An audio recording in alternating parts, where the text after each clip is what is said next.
vocabulário mais coloquial, mas você sabe que ordinário, que até se tornou um xingamento, né? Quase. Seu ordinário, mas a palavra ordinário significa comum, algo comum, corriqueiro. Nós vivemos de maneira normal, natural, todos os dias. Isso significa é isso que significa ordinário. Então, extraordinário é algo que vai para além do comum, para além do que a gente está acostumado a viver. E viver como igreja é algo extraordinário. Amém? Viver como igreja. O Senhor está renovando em alguns e está revelando a outros essa alegria extraordinária de fazer parte de algo muito maior do que nós.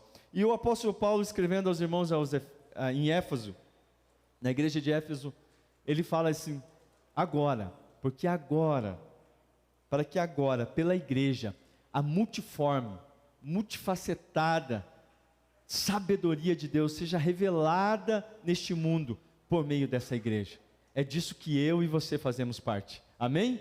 Você pode dar um glória a Deus por isso?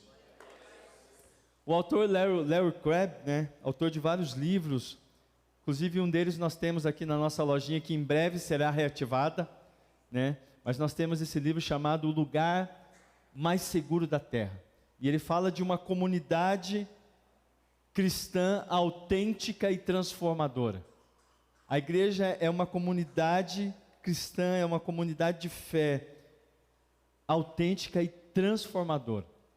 Nós precisamos entender mais o que é, porque hoje, graças a Deus, há uma abrangência muito grande do evangelho na nossa nação. Existem muitas igrejas e existe um povo imenso, uma quantidade imensa, um contingente imenso de pessoas frequentando cultos como esse, nesse mesmo horário. Talvez existam algumas igrejas que começam um pouco mais tarde. Milhões de pessoas no Brasil estão se dirigindo agora, hoje já estão participando de um culto como esse. Mas a questão é, será que todos entendem o que de fato é ser igreja? Será que todos estão desfrutando da alegria, do senso de propósito, de prazer, de realização, que é fazer parte do projeto mais extraordinário do universo? É o que Paulo está dizendo, porque por meio desta igreja, dessa comunhão dos santos, Deus vai revelar a sua sabedoria. Porque nós olhamos para nós, tem uma pregadora, agora eu não lembro o nome dela, mas ela diz assim: se nós olhamos para nós ficamos deprimidos. Se a gente olha para o mundo, a gente fica revoltado. Mas quando nós olhamos para Cristo, nós temos esperança. Nós temos esperança, porque quando o Senhor nos congrega, já não é mais sobre nós, não é sobre as nossas limitações, não é sobre os nossos muitos problemas e fragilidades, é sobre aquele que é o cabeça e Senhor dessa igreja que Ele reuniu, Jesus Cristo. Ele nos reuniu no seu próprio corpo. Ou seja, não é sobre nós, não é sobre o que podemos fazer, mas é sobre aquilo que Ele fez em nós. O pastor Tim Keller costumava dizer isso. Ele fala assim: sabe por que o evangelho não é um grande conselho, mas uma grande notícia? Porque o conselho é sobre o que nós devemos fazer, mas a notícia do evangelho é sobre o que foi feito por nós. Foi sobre aquilo que foi feito por nós. E o Senhor, ao se entregar naquela cruz, Ele não apenas pagou o preço dos nossos pecados, mas agora Ele nos convida a fazer parte da sua vida. Ele nos convida a viver em comunhão com Ele, mas também em comunhão uns com os outros, com pessoas comuns como nós, ordinárias como nós, para viver coisas extraordinárias em comunhão com Ele. Aleluia! Isso quer ser igreja, e o Senhor está renovando nesse ano do movimento do Espírito, onde Deus está movendo, Acabamos de enviar um casal para plantar o quê? Uma igreja, porque como diz o Bill Hybels, a igreja é a esperança do mundo. Nós cremos em plantação de igrejas, porque nós nos envolvemos, devemos nos envolver em todos os aspectos da cidadania, da política, da economia. Nós como cristãos, nós temos até mesmo uma responsabilidade com isso, mas não é a economia não é por meio da economia, dos planos políticos, não é por meio das filosofias que Deus revelará a sabedoria dele ao mundo, mas sim através da sua igreja. Amém? É disso que eu e você fazemos parte.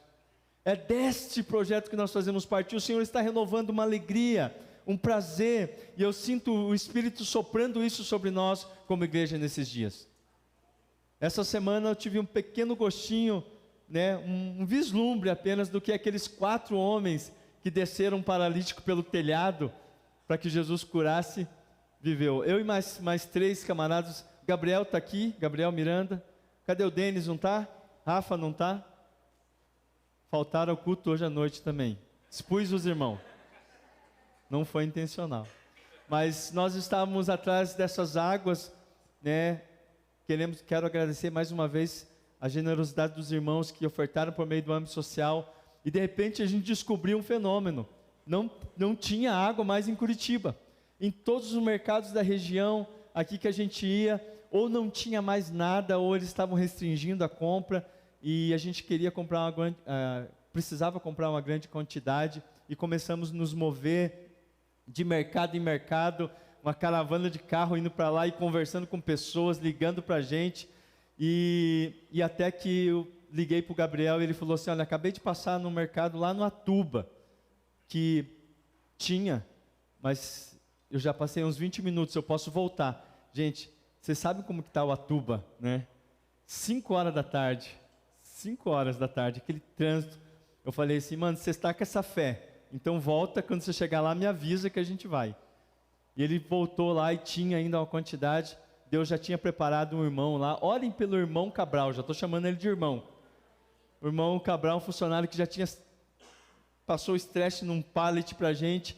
E o Gabriel já se abraçou com o pallet, ficou lá, cadeira. Mas a questão é, querido, como é lindo quando nós nos movemos. E havia alegria, a gente não se importou com o trânsito aqui da linha verde, daqui até lá.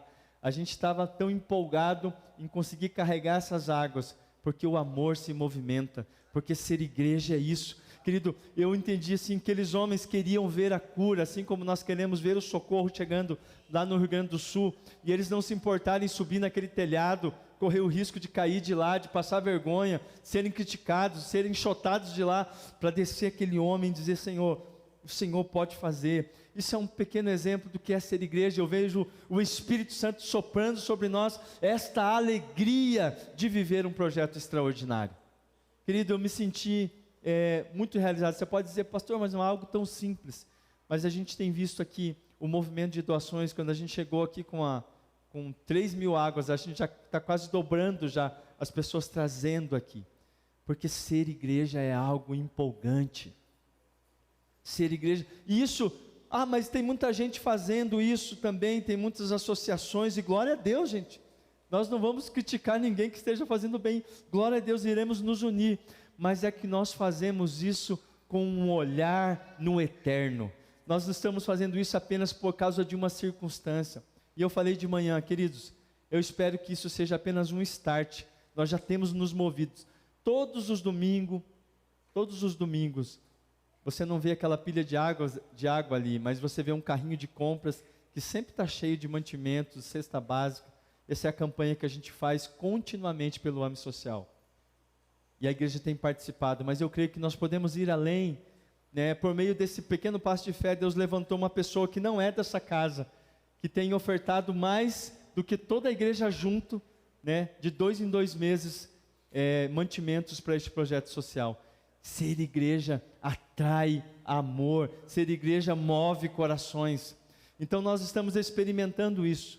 Por isso é importante que a gente entenda que, para além desses movimentos que são apenas frutos de algo maior, de algo que acontece dentro de nós, Deus está nos chamando a reconhecer por meio da palavra, e especialmente na carta de Paulo aos Efésios. Eu quero caminhar com você hoje um pouco nessa carta, para entendermos pela palavra de Deus o que é ser igreja.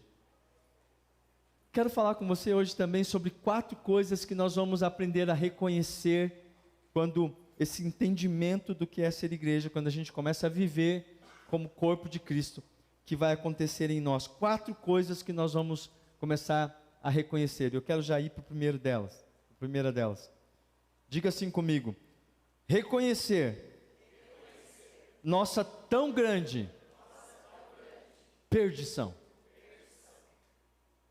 Falar, uau, pastor, estava tão bom até aqui.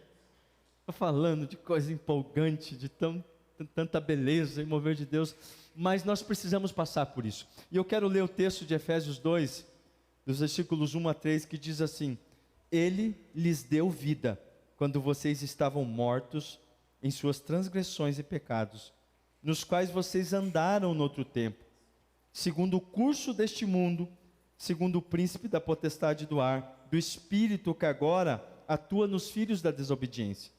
Entre eles, também nós todos andamos no passado, segundo as inclinações da nossa carne, fazendo a vontade da carne e dos pensamentos. E éramos, por natureza, filhos da ira, como também os demais. Queridos, eu quero te falar algo. Paulo está definindo como morte um estilo de vida que é centrado em si mesmo. Você vê que todas as ênfases desses versículos é a nossa carne, as nossas vontades, as inclinações das nossas transgressões, dos nossos pecados. Ou seja, quando nós estamos no corpo de Cristo, vivendo essa imensa graça, essa honra, esse privilégio, o Senhor nos mostra de quão grande perdição nós somos resgatados. E é importante isso, porque vai melhorar. Segura a ponta aí, tá bom? Se teu irmão estiver dormindo lá, dá uma cutucada nele. Segura as pontas, porque vai melhorar. Mas a gente precisa entender isso. Porque se nós não entendermos da onde nós fomos tirados, dificilmente nós vamos conseguir valorizar aquilo que está sendo oferecido a nós. Amém? Você está aqui? Me ajuda, eu falei que você ia lutar comigo. Amém? Então o apóstolo Paulo está dizendo, um estilo de vida centrado em si mesmo é morte. Ele fala, vocês estavam mortos. E depois ele fala, nos vossos pecados, mas aí no meio da fala, Paulo se inclui dizendo assim, no qual, nesse estilo de vida, todos nós. A gente pensa que perdido é só aquele que se envolveu com droga, se envolveu com crime, com pecados muito escandalosos, segundo o padrão que a gente estabeleceu para escândalo. E a gente fala assim, não, eu tenho alguns problemas, eu tenho algumas questões, afinal ninguém é perfeito, todo mundo tem algumas coisas a resolver, mas eu não consigo ver que eu estava perdido. Paulo fala assim, no qual todos nós andávamos em outro tempo. Ou seja, era um estilo de vida que mesmo que a gente não percebesse, estava centrado em nós mesmos. E a Bíblia define esse tipo de vida como morte. É uma condição de morte. E quando nós somos chamados à igreja, a fazer parte da igreja não é aderir a um grupo, a um clube religioso, mas é deixar esse velho estilo de morte para entrar numa nova e verdadeira vida em Cristo. Aonde não é mais sobre mim, mas é sobre nós. A igreja nos liberta dessas ilusões de uma vida centrada em nós mesmos. A gente começa a olhar para trás. Eu lembro de um irmão que às vezes a gente conversa e de vez em quando ele fala assim, pastor, às vezes eu me lembro do jeito que eu cheguei, as conversas que eu tinha, as coisas do jeito que eu pensava. Ele fala assim, me dá uma vergonha. Eu falo, calma, querido, todos nós andávamos nessa vergonheira no outro tempo. Todos nós, se olharmos para trás com sinceridade, com verdade, com honestidade, a gente vai falar, ai que vergonha. Eu ia falar uma frase, mas deixa para lá. Fica por aqui. A segunda coisa, querido, amém? A segunda coisa que nós aprendemos a reconhecer é a nossa tão grande salvação. Primeiro a gente reconhece nossa tão grande perdição, que não era apenas um leve desvio, mas era uma condição de morte, uma condição de cegueira, de perdição total. Mas agora nós reconhecemos a nossa tão grande salvação. Efésios capítulo 2, do versículo 4 a 5 diz, mas Deus, se prepara para dar um glória aí, mas Deus, sendo rico em misericórdia, por causa do grande amor com que nos amou, estando nós mortos em nossas transgressões, nos deu vida juntamente com Cristo. Pela graça vocês são salvos. Aleluia. Mas Deus, sendo rico em misericórdia, por causa do grande amor com que nos amou, estando nós mortos em nossas transgressões, nos deu vida juntamente com Cristo, e pela graça nós somos salvos. Queridos, esse entendimento da tão grande salvação que nos alcançou, a alegria de saber que nós somos muito piores do que nós pensávamos, mas que também somos muito mais amados do que jamais poderíamos imaginar. Nós somos amados. O amor que nos amou não foi porque nós melhoramos, não foi porque nós conseguimos dar uma resposta, mas a Bíblia diz, estando nós mortos em nossas transgressões, Ele nos amou e nos deu vida juntamente com Cristo.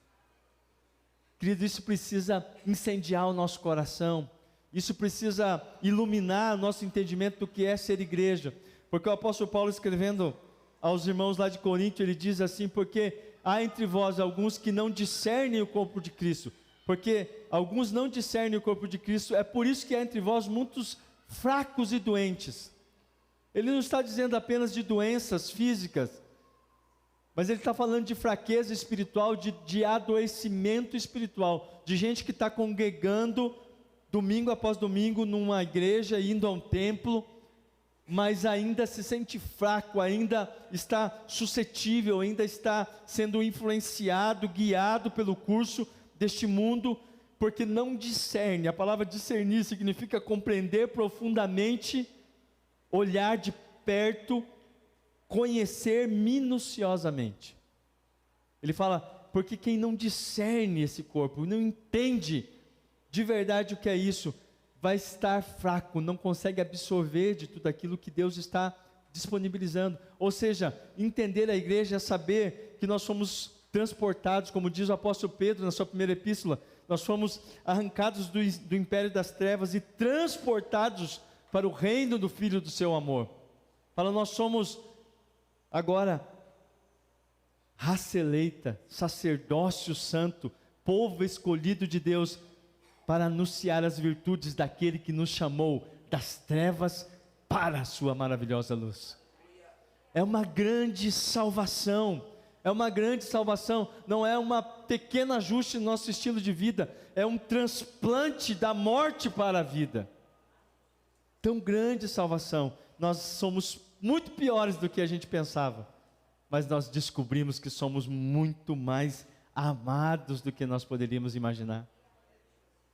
Isso precisa arder no nosso coração no momento do louvor, da adoração. Nós não estamos tentando manipular ou bajular um Deus melindroso. A gente está se referindo ao nosso Pai que nos amou, mesmo quando nós éramos ainda pecadores. A Bíblia diz, aquele que não nos negou nem mesmo o seu único filho, antes o entregou por cada um de nós, como não nos daria com ele todas as demais coisas? Esse é o seu Pai, esse é o Senhor dessa igreja.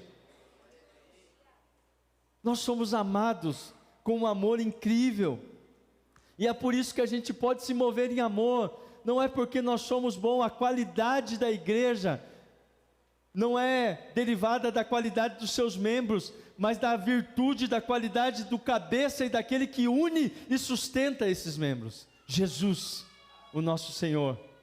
Nós somos amados de maneira profunda. Terceiro ponto, querido. Você está comigo? Vamos revisar. O primeiro ponto é, reconhecemos a nossa grande perdição. O segundo ponto é, reconhecemos a nossa tão grande salvação. Mas agora nós tem mais, querido. Nós não apenas fomos salvos de uma condição horrível, humanamente irrecuperável, agora nos foi oferecido uma tão grande herança nele. Tão grande herança. Efésios no capítulo 2, versículo 13 diz, Mas agora, em Cristo Jesus, vocês que estavam longe foram aproximados pelo sangue de Cristo. Mas agora, diga agora, em Cristo Jesus, vocês que antes estavam longe, alienados, perdidos, separados, foram aproximados pelo sangue de Cristo. E no versículo 19 diz assim: vocês não são mais estrangeiros e peregrinos, mas concidadãos dos santos e membros da família de Deus. Aleluia. Nós somos membros da família de Deus. Queridos, quem aqui já deu entrada, já participou de um processo de cidadania em outra nação? Alguém já participou? Ou está em processo? Ninguém? Temos lá. É difícil, né? Quando a gente está pleiteando a cidadania em uma outra nação, geralmente é muito complicado, é muito difícil de encontrar. Por quê? Porque para onde é muito fácil tirar, geralmente ninguém quer ir. Não é verdade? Lugar onde não tem poucas barreiras, mas aonde a gente quer ir, lugar que é bom, né, que oferece alternativas melhores para nós, geralmente é difícil. Você tem que fazer uma série de coisas, documentos, apresentar uma série de coisas para adquirir uma cidadania estrangeira. Você tem que ter vínculos, você tem que ter familiares e correr atrás de documentos e comprovar tudo isso. É um processo complicado. E isso nunca foi diferente. Na época que Paulo escreveu essa carta, também as pessoas, elas compravam e pagavam muito caro a cidadania romana. Tanto que há uma ocasião em que Paulo, curiosidade bíblica, que Paulo é preso e ele é açoitado. E depois que ele foi açoitado lá no cárcere, ele fala bem assim, ele solta essa bomba assim, para o carcereiro, ele fala assim: o que está acontecendo? Agora mudou a lei, agora então o cidadão romano pode ser açoitado sem julgamento? E o centurião ali tem muito medo, fala assim: como assim? Você é cidadão romano? Fala: eu obtive a minha cidadania por muito dinheiro. Ele fala assim: não, mas eu sou por nascimento, porque ele era por parte de pai cidadão romano, tinha cidadania romana.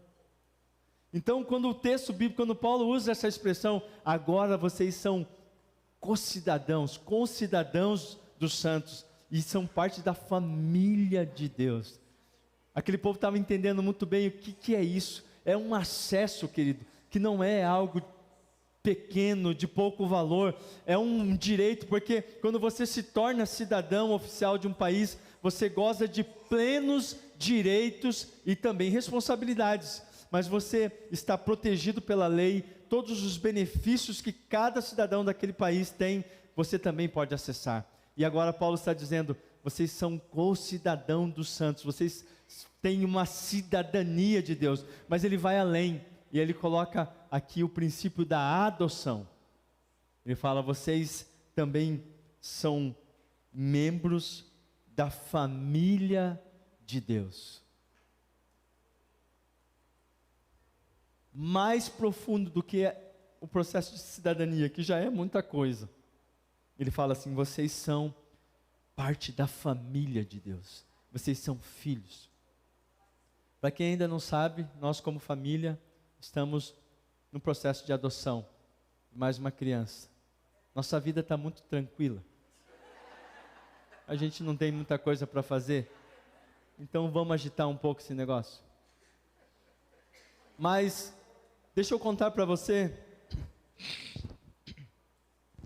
algumas coisas que nós temos aprendido em meio a esse processo, aos vários cursos e etapas que são necessárias dentro de um processo de adoção.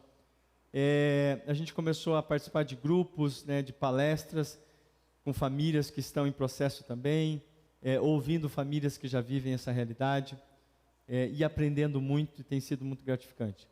Mas a gente vê assim alguns dos medos e dúvidas mais comuns. Talvez você vai pensar, é exatamente isso que eu também penso.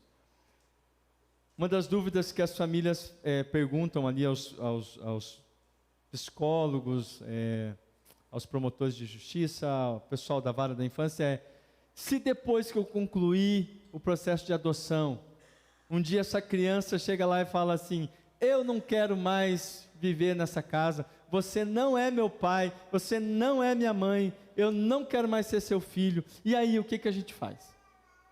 Aí eu fiquei assim, uau, quando a pessoa fez essa pergunta eu falei, essa é boa, eu quero saber. E daí a resposta nos surpreendeu, ela falou assim, olha, depois de concluído o processo de adoção, uma criança é plenamente filho, não há qualquer diferença entre um filho gerado de forma natural e um por via da adoção. Diante da lei, os mesmos direitos, a mesma responsabilidade, o mesmo valor. Então ela falou assim, se o seu filho natural chegar em casa e provavelmente, se ele não falou, um dia ele vai falar, eu não pedi para nascer, eu não quero mais estar nessa casa, eu queria ter um pai melhor, você não é o pai que eu queria ter, você não é a mãe que eu queria ter, o que você vai fazer? Vai pegar o seu filho e vai jogar ele fora? Não, eu vou ficar com ele. Então é exatamente isso que você vai fazer com o seu filho, por via de adoção, é seu filho, pronto, eu não quero mais ser seu filho, mas você é meu filho, vai arrumar o seu quarto, acabou. Nós somos adotados na família de Deus. Ser igreja é entender isso, que agora nós somos filhos, e nada vai mudar isso. A Bíblia diz que nem altura, nem profundidade, nem poderes, nem anjos, nem principados, nem dor, nem morte, nada poderá nos separar do amor de Deus que está em Cristo Jesus. Nós somos filhos, ser igreja é fazer parte da família de Deus. Hoje nós temos, infelizmente, um contingente imenso de pessoas que estão abrindo mão da sua herança, porque entenderam de forma rasa o que é ser igreja. Estão sendo consumidores de religião, mas o que Deus está oferecendo é algo muito mais profundo, é uma herança, porque só filho tem herança. O consumidor não tem herança, o consumidor paga pelo serviço, o consumidor exige uma prestação de serviço, mas o filho desfruta da herança do pai.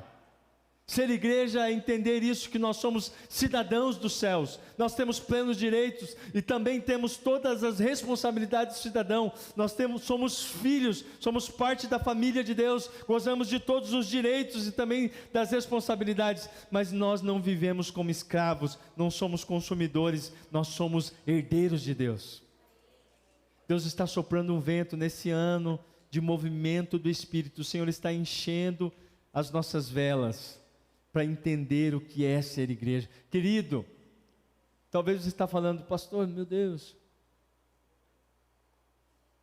você está falando coisas tão óbvias, tão elementares, quem não sabe disso, querido? Não é sobre o quanto a gente sabe, mas é o quanto nós discernimos isso, e quanto isso move as nossas vidas, porque quem sabe que é filho, querido, quem sabe que é filho, não olha para essa casa aqui assim, uau, o que vão fazer diante dessa situação do Rio Grande do Sul? A pergunta muda, a conversa muda. O que a liderança da igreja vai fazer a respeito dessas necessidades que estão aí? Não. Quem é filho vai chegar e vai dizer assim, o que nós vamos fazer? Como eu posso ajudar? Eu já tive uma ideia, eu tenho aqui algo que eu posso oferecer, porque não é alguém que está consumindo aqui, mas é alguém que faz parte, que entende que é cidadão deste reino, que é filho dessa casa.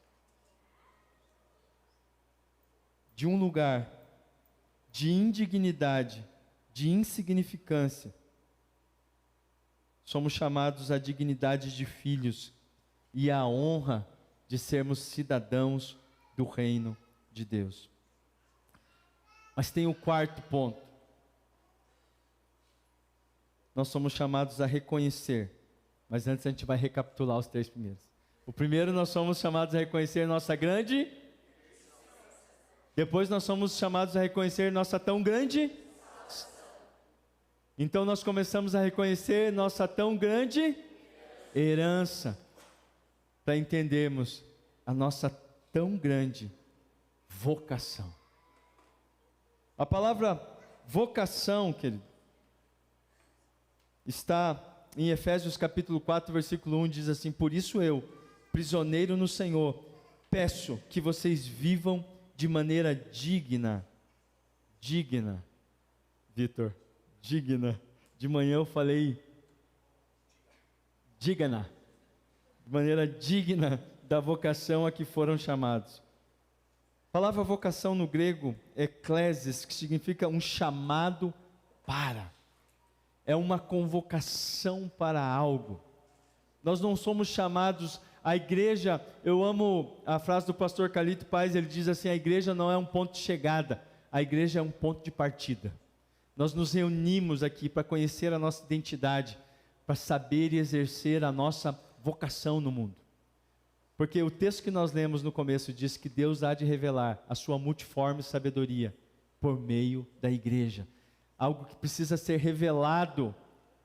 Jesus disse: ninguém acende uma lamparina para colocar debaixo da cama, mas sim no lugar alto da casa, para que possa iluminar a todos que nela entrem. A casa, querido, não é esse templo, a casa é o mundo. A igreja é a lâmpada, nós somos a lâmpada, nós somos esse farol. Essa é a nossa vocação, mostrar ao mundo que pessoas comuns e ordinárias podem estar num lugar extraordinário e viver coisas extraordinárias que nós temos vivido aqui. Querido, eu vou dizer para você sem dúvidas no meu coração, todas as coisas mais importantes, valiosas e preciosas na minha vida foram conquistadas, foram aprendidas no contexto da igreja e do corpo de Cristo. Tudo que eu sou, tudo que eu tenho, se tenho algo de bom em mim, o apóstolo Paulo vai dizer assim que nada temos que não tenhamos recebido.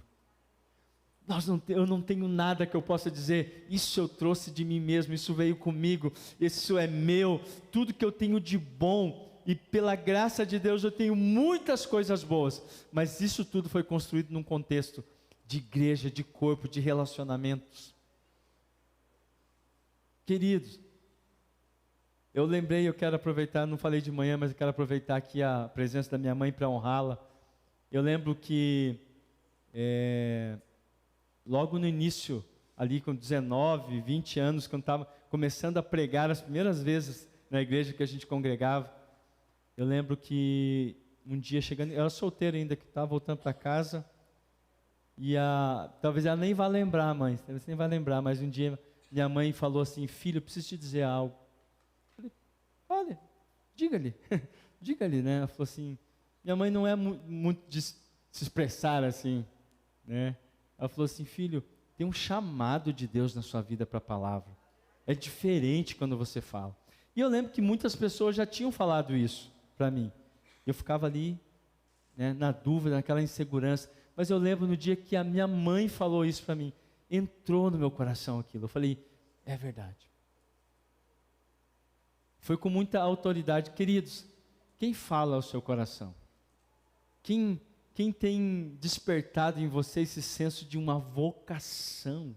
Nós tivemos aqui na terça-feira, essa semana, nosso encontro de líderes, o Homem Lidere, falando sobre dons espirituais. Gente, eu estava empolgado, aquela sala cheia de gente, eu olhava, eu não via pessoas, eu não via números, eu via vasos cheios de dons, de graça de Deus. Tem uma infinidade de graça, de misericórdia, de sabedoria de Deus depositada sobre a sua vida, querido. Você não está aqui à toa. E nós aprendemos ali que cada membro do corpo de Cristo, talvez nem todas as pessoas têm dons, mas todo membro do corpo de Cristo tem pelo menos um dom espiritual.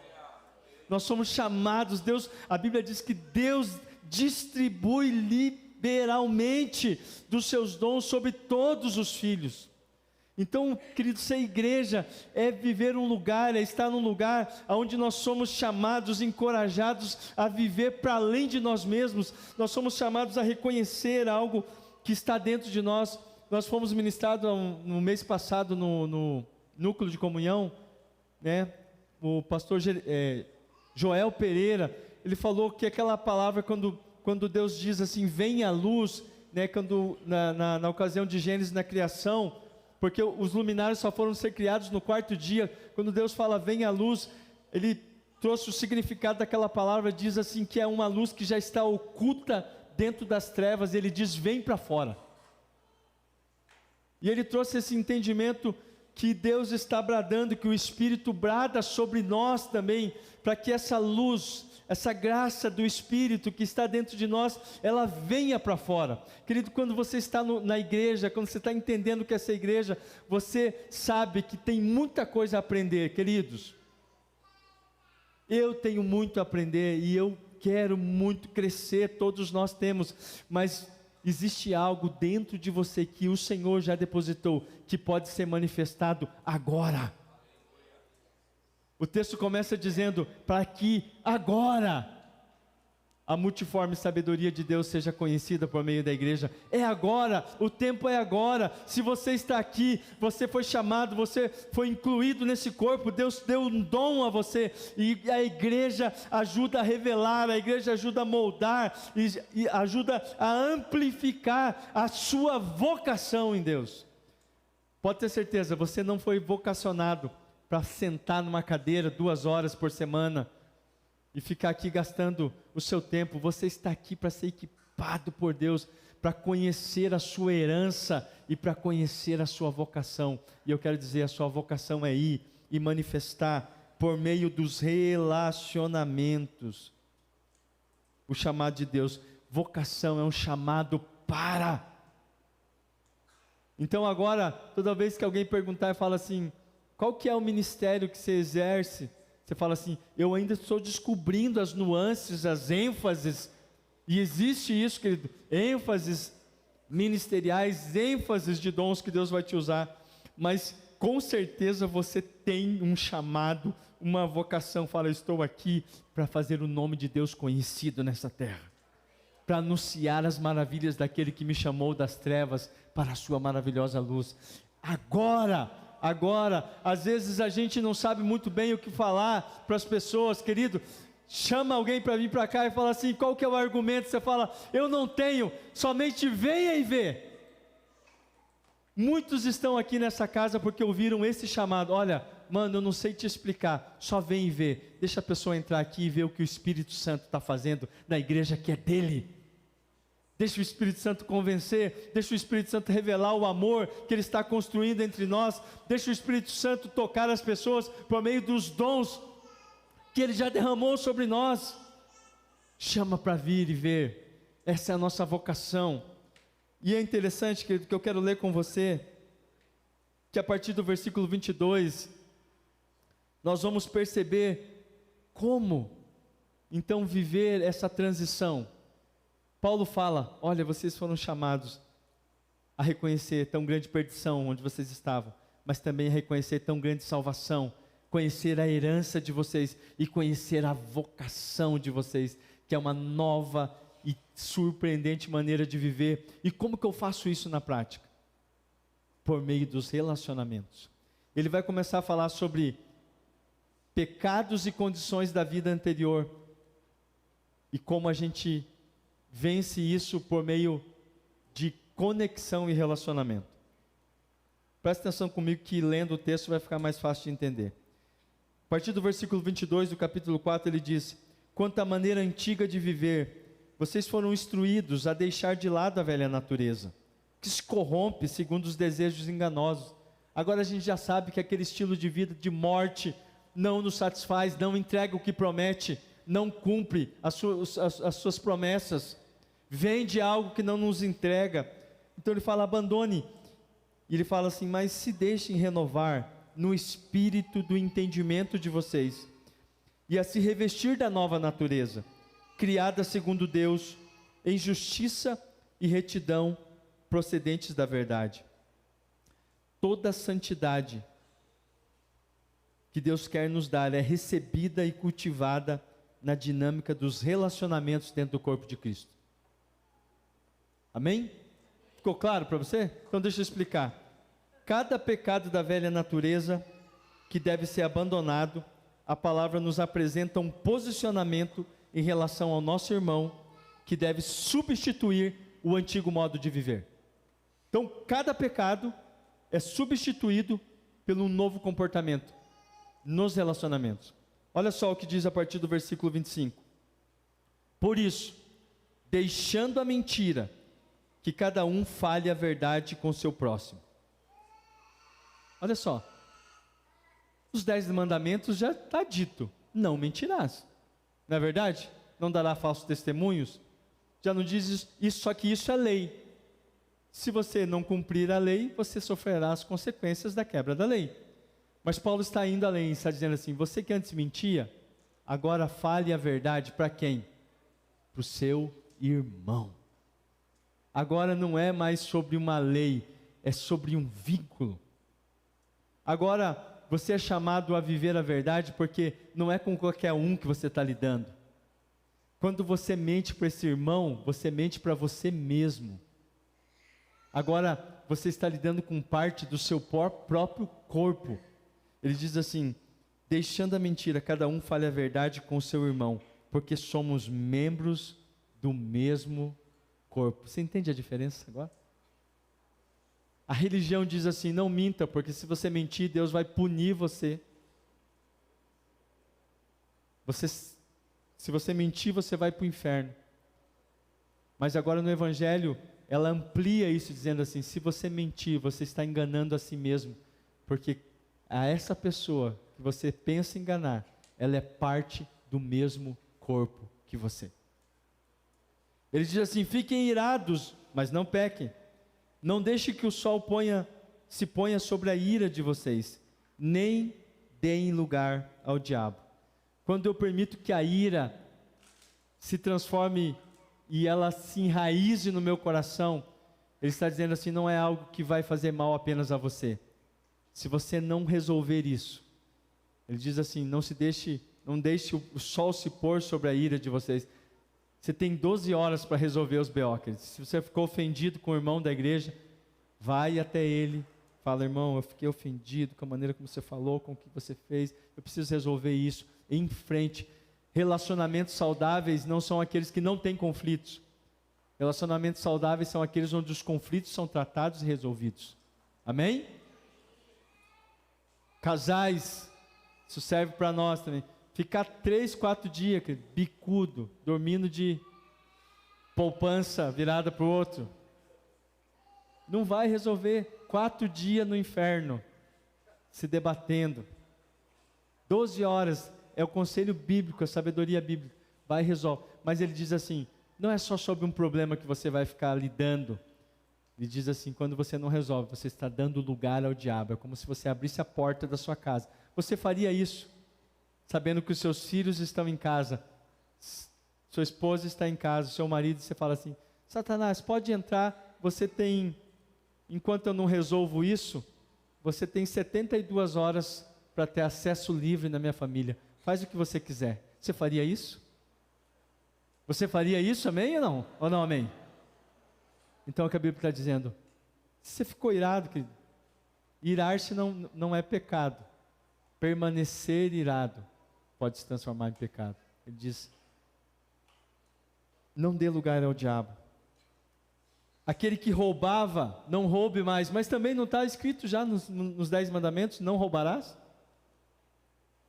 Mas pelo contrário, trabalhe fazendo com as próprias mãos o que é bom, para que tenha o que repartir com o necessitado. Ou seja, não é mais sobre cumprir uma lei para evitar a punição, mas agora é sobre exercer uma vocação para tocar a vida do outro. A nossa vocação, querido, é viver a abundância, para que a vida que nós recebemos, ela não pare em nós. Não saia da vossa boca nenhuma palavra suja, mas unicamente a que for boa para a edificação, conforme a necessidade, e assim transmita graça aos que ouvem. Olha só, como que está o seu linguajar? Como que nós exercemos a nossa vocação? Exercitando a nossa linguagem. Que tipo de palavra sai da sua boca? Que tipo de linguagem? A malícia, a difamação, a fofoca. Ele diz assim: não saia da sua boca nada mais, somente o que for útil para a edificação conforme a necessidade. Querido, é necessário você falar sobre o assunto? Fale. Não é necessário, cale-se. Como diria grande filósofo Chesperito Chaves, cale-se. Não, é o Kiko, né, que fala, né? É o Kiko. Cale-se, cale-se, cale-se, diz o profeta. Não entristeçam o Espírito Santo de Deus, o qual vocês foram selados para o dia da redenção. Que não haja no meio de vocês qualquer amargura, indignação, ira, gritaria, blasfêmia, bem como qualquer maldade. Pelo contrário, sejam bondosos e compassivos uns para com os outros, perdoando uns aos outros, como também Deus em Cristo nos perdoou. Querido, talvez você começou a ouvir essa lista e falou assim: meu Deus. Vamos ser sinceros. Fala assim: meu Deus, ser bondoso, compassivo o tempo inteiro, não gritar, não amargurar, não se indignar. Talvez você pense assim: só hoje eu passei por tudo isso aí, me indignei com o irmão, gritei, fui nada bondoso. Mas há uma esperança no final desse texto que diz assim: perdoando uns aos outros, como também Deus em Cristo nos perdoou. Querido, essa é a diferença da igreja. Existem instituições que estão fazendo coisas e muito bem, e muito maravilhosas, estão movendo em compaixão, mas só a igreja é chamada a viver uma nova natureza, baseada na natureza de Deus. A capacitação para viver isso, querido, ser compassivo, ser bondoso, é fruto do Espírito Santo. É fruto do Espírito Santo que Deus fez habitar em nós. Deus derramou do seu próprio Espírito, o próprio Deus veio habitar dentro de nós, e assim como Ele nos perdoou, o que nos capacita a perdoar, não é a nossa bondade natural, mas é o fato de que nós também fomos perdoados por Ele. Todas essas características que nunca poderiam ser encontradas em uma única pessoa, agora estão sendo formadas em nós, porque estamos insertados em Jesus, que é o cabeça da igreja. Nós vivemos num lugar extraordinário. Nós fomos chamados a um lugar extraordinário, para viver de forma extraordinária. Amém? Você deseja viver isso? Então quero convidar você a se colocar em pé. Eu quero, enquanto o tangedor chega aqui, nós adoramos tangedores.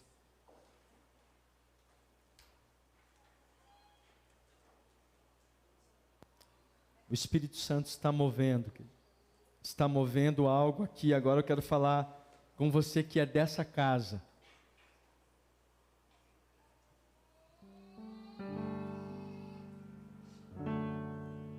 O apóstolo Paulo, escrevendo a uma das igrejas, ele falou assim: irmãos,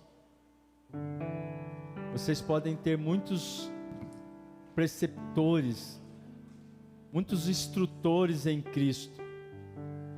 Presta atenção nisso aqui, olha para mim agora, querido. Olha aqui para mim.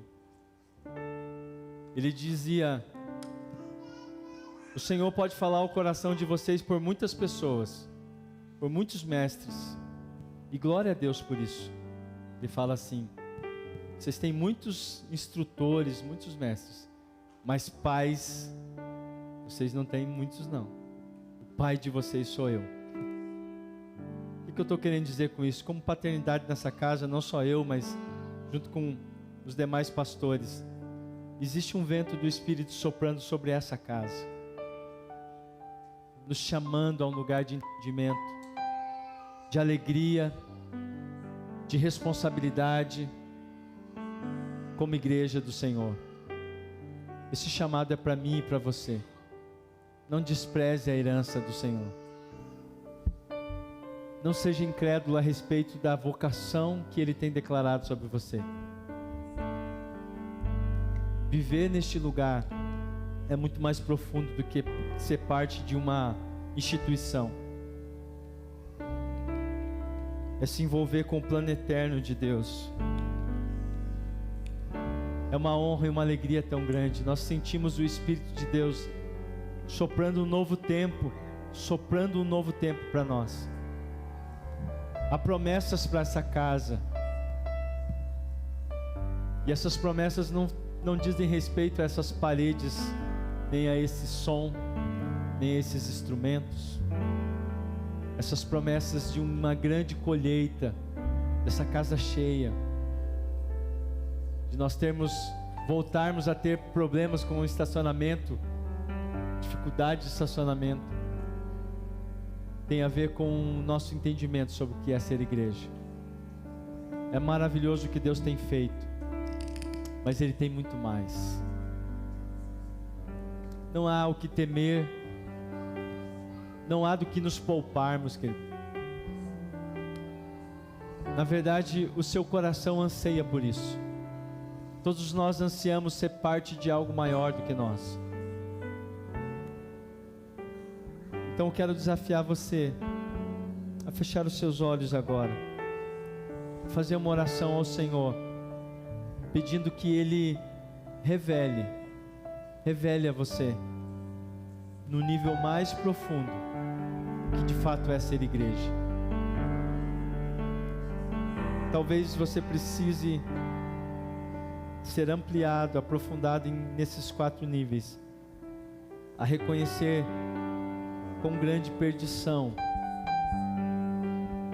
você e eu vivíamos, reconhecer a tão grande salvação com que Ele nos presenteou, reconhecer a herança,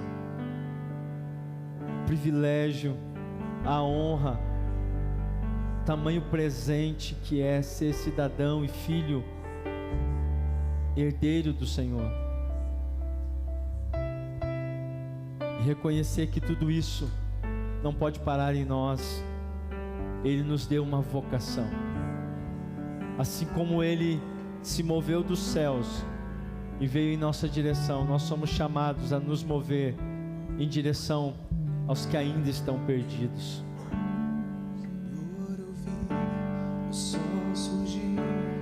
Comece a orar e comece a clamar ao Senhor pela uma renovação, pela uma ampliação desse entendimento.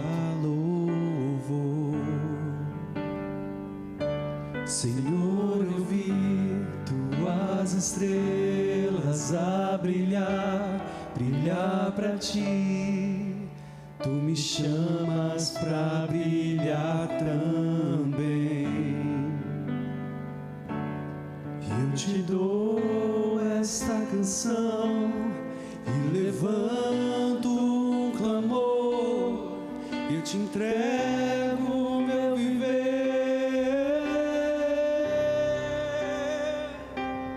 Brilharei como as estrelas estão no céu, ao lançar tua verdade na escuridão.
Sim, Jesus. Nós celebramos, Senhor. Celebramos como igreja, Senhor, o nosso resgate da morte, a nossa tão grande salvação. Oh, Pai, nós celebramos a nossa herança em Cristo Jesus. Mas nós assumimos, Senhor, a nossa vocação. Nós cremos e abraçamos a vocação que nos deste, Senhor, de sermos voz, de sermos luz, de sermos sal nesta terra, não com aquilo que nós podemos fazer, mas, Senhor, ó Pai, enquanto servimos uns aos outros, enquanto permitimos que o Senhor nos toque por meio da vida do corpo de Cristo, Senhor, enquanto permitimos que o Espírito do Senhor nos conecte em amor, nos conecte, Senhor, ó Pai, nessa troca, Senhor, ó Pai, nesse fluir de vida, Senhor, nós abrimos as nossas velas e clamamos: sopra, sopra Espírito Santo, sopra Espírito Santo. Nós queremos ir para o nosso destino, nós queremos cumprir a nossa vocação, nós queremos, Senhor, exercer o nosso chamado, nós queremos viver para a sua glória, nós queremos viver em celebração dessa tão grande salvação, Senhor. Explodindo em amor,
Obrigado, Jesus, obrigado, Senhor, por nos reunir como igreja, por nos incluir no plano maravilhoso, indescritível, extraordinário do Senhor de salvação. Nós te amamos, nós te bendizemos e nós dizemos sim ao seu chamado, nós dizemos sim ao seu chamado. Capacita-nos, sopra sobre nós. O nosso clamor é só: sopra sobre nós, e nós iremos abrir as nossas velas, nos deixaremos levar, Senhor, na direção que o Senhor tem para nós, como filhos, mas também como casa, como igreja do Senhor, como ministério local. Nós declaramos isso, Senhor, diante do Senhor, diante dos céus e diante da terra, em nome de Jesus. Se você crê, diga amém. Glória a Deus. Eu quero que você se assente só mais um instante. Nós teremos um momento muito especial agora. Aconteceu já pela manhã. Hoje tivemos a primeira apresentação do coral Ame Kids. Amém? Pode aplaudir, pode aplaudir. Uma iniciativa do Ministério Infantil, sob a liderança dos pastores Sérgio e Lu, também dos diáconos Jean e Cibele, né? E a coordenação do coral, diretamente com o coral, a Mari, né? A Mari está chegando lá. Então se prepara o lencinho aí. Ó, o irmão aqui já derrubou meu celular. Você está implicando comigo hoje, né? Amém. Abra o seu coração e a caixa de lenço também. Estão falando aqui que é lençol, não é nem lenço, é lençol. Está lindo demais.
A gente já estava ensaiado de manhã, esse boa noite.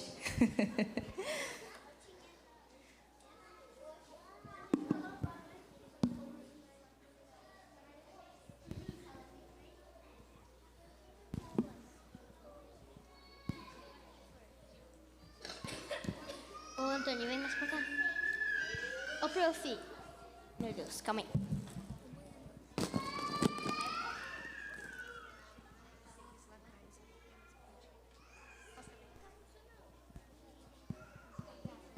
Eu também não tá funcionando. Não tá.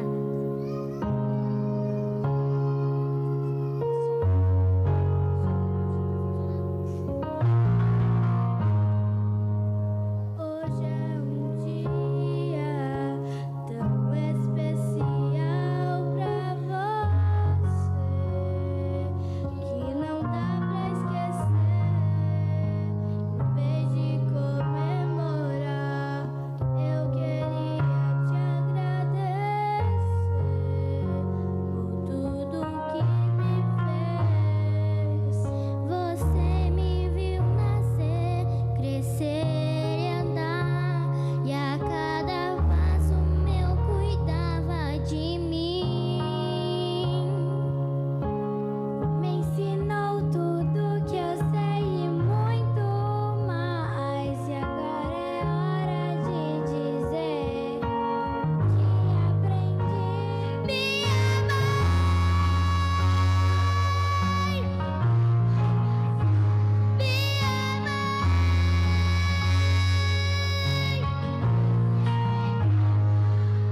Você daria vida por mim, só pra me defender. Faria qualquer coisa por mim, sem se arrepender.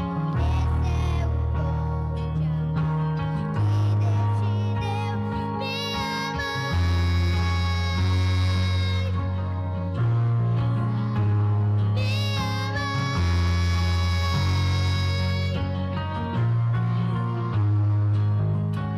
Pra você, o seu maior presente fui eu.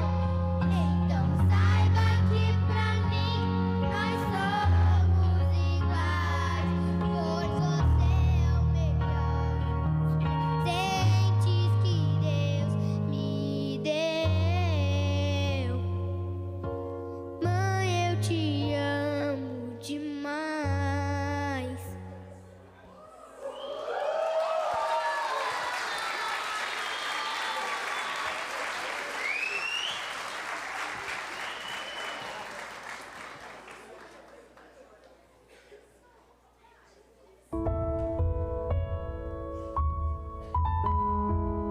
Minha mãe é uma flor, cheia de amor e ternura. Ela é a minha inspiração, é a minha maior bravura. Minha mãe é como uma rosa, com suas pétalas delicadas. Ela é o meu jardim secreto. Eu sou o seu porto, é o meu porto seguro nas madrugadas. Com ela eu aprendo a crescer e a enfrentar os desafios. Ela é a minha confidente e a minha maior amiga nos dias frios. Mãe, você é o meu raio de sol e eu sou o seu broto mais feliz. Você é a minha fonte de vida e eu sou o seu amor sem fim.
Aleluia, glória a Deus. Feliz Dia das Mães. Parabéns mais uma vez ao coral Ame Kids, ao Ministério Infantil e mais uma vez a todas as mães. Vamos nos colocar em pé para orarmos. Pai, obrigado, Senhor, por esse dia. Obrigado, Senhor, pela graça do Senhor. Senhor, pela misericórdia fluindo de tantas maneiras lindas e surpreendentes nessa casa, Senhor. Nós te louvamos, nós te engrandecemos e que o grande amor de Deus, a graça do nosso Senhor Jesus Cristo e a consolação, o conduzir, o ensinar do Espírito Santo esteja sobre cada um de nós, em nome de Jesus. Amém, amém. Deus abençoe a sua semana. Vá e viva a sua vocação, em nome de Jesus.